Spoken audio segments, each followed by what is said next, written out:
Hello, আসসালামু আলাইকুম। আমি আরো একটি ভিডিও নিয়ে আসলাম আপনাদের জন্য, ঠান্ডা নিয়ে কথা বলার জন্য।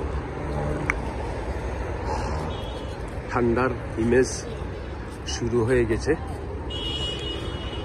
সৌদি আরব বা মিডল ইস্টের মধ্যে। বর্তমানে যারা সৌদি আরব আছেন বা মিডল ইস্টে আছেন বা বিভিন্ন দেশে আছেন, সবাই একেবারে ঠান্ডা পানি বা আইস অ্যাভয়েড করবেন।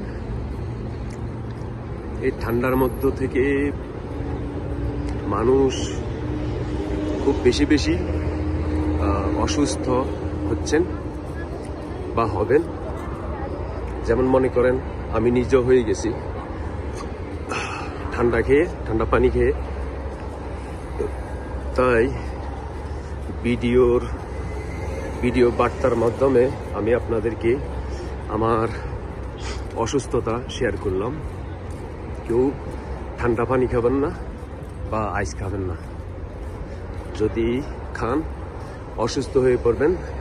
বর্তমানে প্রত্যেক মানুষ আমরা ফ্রোজেন খাবার খাই। প্রত্যেকটা মানুষের শরীরে অ্যালার্জি আছে। এই অ্যালার্জি জনিক যে শারীরিক এবং মানসিক দুটো মিলেই আমরা অসুস্থ। এবং যদি ঠান্ডা লেগে যায়, দয়া করে কেউ ওষুধ খাবেন না। সবাই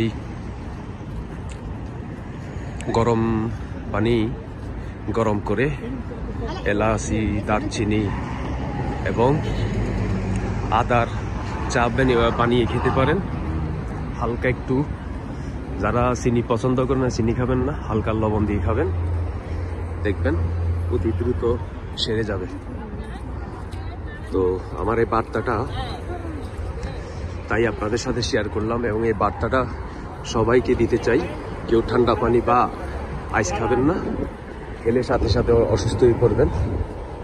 তো আমি দোকানে গিয়েছিলাম কিছু কেনার জন্য, কিনলাম। আস্তে আস্তে ভাবলাম যে আমি আপনাদের জন্য একটা ভিডিও বার্তার মাধ্যমে আপনাদেরকে আমার বার্তাটা পৌঁছিয়ে দিই। তো ধন্যবাদ সবাইকে। আমার ভিডিও দেখা মাত্রই আপনারা আমার চ্যানেলটিকে সাবস্ক্রাইব করবেন এবং আমার ফেসবুক পেজকে লাইক করবেন এবং শেয়ার করবেন। আমার ভিডিওটিকেও সাবস্ক্রাইব করবেন, শেয়ার করবেন। আমার যত ভিডিও আছে, যে ভালো লাগে লাইক করবেন এবং শেয়ার করবেন। আমার চ্যানেলটিকে সাবস্ক্রাইব করবেন। ধন্যবাদ সবাইকে। আসসালামু আলাইকুম।